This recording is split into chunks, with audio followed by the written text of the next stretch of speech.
नमस्कार दोस्तों, YouTube channel धार्मिक दास्तान में आपका स्वागत है। आज की कहानी लड्डू गोपाल की है। अगर कहानी पसंद आती है तो वीडियो को लाइक करना, कमेंट्स करना और दोस्तों को शेयर करना, चैनल को सब्सक्राइब करना और बेल आइकन को दबाना ना भूलें ताकि नोटिफिकेशन सबसे पहले आपको मिले। एक बार नगर में दो वृद्ध स्त्रियां बिल्कुल आसपास रहा करती थी। उन दोनों में बहुत ज्यादा घनिष्ठता थी। उन दोनों का ही संसार में कोई नहीं था, इसलिए एक दूसरे का साथ सदा देती और अपने सुख दुख आपस में बांट लेती। एक स्त्री हिंदू थी तथा दूसरी जैन धर्म को मानने वाली थी। हिंदू वृद्धा ने अपने घर में लड्डू गोपाल को विराजमान किया हुआ था। वह प्रतिदिन बड़े प्रेम से लड्डू गोपाल की सेवा करती। प्रतिदिन उनको स्नान कराना, धुले वस्त्र पहनाना, दूध व फल आदि से भोग अर्पित करना उसका नियम था। वह स्त्री लड्डू गोपाल के भोजन का विशेष ध्यान रखती थी। सर्दी, गर्मी, बरसात, हर मौसम का ध्यान उसको रहता था। वह जब भी कभी बाहर जाती, लड्डू गोपाल के लिए कोई ना कोई खाने की वस्तु, नए वस्त्र, खिलौने आदि अवश्य लाती। लड्डू गोपाल के प्रति उनके मन में अपार प्रेम और श्रद्धा का भाव था। उधर जैन वृद्धा भी अपने जैन परंपरा के अनुसार भगवान के प्रति विशेष सेवा भाव में लगी रहती थी। उन दोनों स्त्रियों के मध्य परस्पर बहुत प्रेम भाव था। दोनों ही एक दूसरे के भक्ति भाव और धर्म के प्रति पूर्ण सम्मान की भावना रखती। जब किसी को कोई समस्या होती तो दूसरी उसका साथ देती। दोनों ही वृद्धाएं स्वभाव से भी बहुत सरल और सज्जन थी। भगवान की सेवा के अतिरिक्त उनका जो भी समय शेष होता वह दोनों एक दूसरे के साथ ही व्यतीत करती। एक बार हिंदू वृद्धा को एक माह के लिए तीर्थ यात्रा का अवसर प्राप्त हुआ।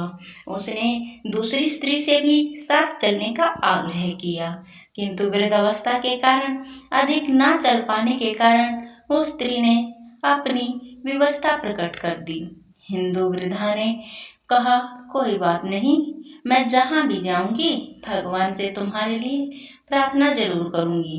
फिर वह बोली, मैं तो एक माह के लिए चली जाऊंगी, तब तक मेरे पीछे से मेरे लड्डू गोपाल का ध्यान रखना। उस जैन वृद्धा ने सहज ही उसका यह अनुरोध स्वीकार कर लिया। हिंदू वृद्धा ने उस जैन वृद्धा को लड्डू गोपाल की सेवा के सभी जरूरी नियम व आवश्यकताएं बता दी। उस जैन वृद्धा ने सहज सब कुछ स्वीकार कर लिया। कुछ दिन बाद वह हिंदू वृद्धा तीर्थ यात्रा के लिए निकल गई। उसके जाने के बाद लड्डू गोपाल की सेवा का कार्य जैन वृद्धा ने अपने हाथों में ले लिया। वह बहुत उत्साहित थी कि उसको लड्डू गोपाल की सेवा का अवसर प्राप्त हुआ। उस दिन उसने बड़े प्रेम से लड्डू गोपाल की सेवा की। भोजन कराने से लेकर रात्रि में उसके शयन तक के सभी कार्य पूर्ण श्रद्धा के साथ वैसे ही पूर्ण किए जैसे उसको बताए गए थे। लड्डू गोपाल के शयन का प्रबंध करके वह भी अपने घर शयन के लिए चली गई। अगले दिन प्रातः जब वह वृद्धा लड्डू गोपाल की सेवा के लिए हिंदू स्त्री के घर पहुंची तो उसने पहले कभी लड्डू गोपाल के पांव नहीं देखे थे। जब भी देखा था वस्त्रों में ही देखा था। वह नहीं जानती थी कि लड्डू गोपाल के पांव ऐसे ही हैं, घुटनों के बल बैठे हुए। लड्डू गोपाल के पांव पीछे की ओर देखकर वह सोचने लगी, अरे मेरे लड्डू गोपाल को यह क्या हो गया, इसके तो पैर मुड़ गए हैं। उसने उस हिंदू वृद्धा से सुन रखा था कि लड्डू गोपाल जीवंत तो होते हैं। उसने मन में विचार किया, मैं इसके पैरों की मालिश करूंगी, हो सकता है इसके पांव ठीक हो जाएं। बस फिर क्या था, भक्ति भाव में डूबी उस भोली भाली वृद्धा ने लड्डू गोपाल के पैरों की मालिश आरंभ कर दी। उसके बाद वह नियम से प्रतिदिन 5 बार उसके पैरों की मालिश करने लगी। उस भोली वृद्धा की भक्ति और प्रेम देखकर ठाकुर जी का हृदय द्रवित हो उठा। भगत वात्सल्य भगवान अपनी करुणावश अपना प्रेम उस वृद्धा पर उड़ेल दिया। एक दिन प्रातः उस जैन वृद्धा ने देखा कि लड्डू गोपाल के पांव ठीक हो गए हैं और वो सीधे खड़े हैं। यह देखकर वह बहुत प्रसन्न हुई और दूसरी स्त्री के आने की प्रतीक्षा करने लगी। कुछ ही दिन पश्चात दूसरी स्त्री वापस लौटी तो उसने घर आकर सबसे पहले अपने लड्डू गोपाल के दर्शन किए, किंतु जैसे ही वह लड्डू गोपाल के सम्मुख पहुंची तो देखा कि वह तो अपने पैरों पर सीधे खड़े हैं। यह देखकर वह अचंभित रह गई।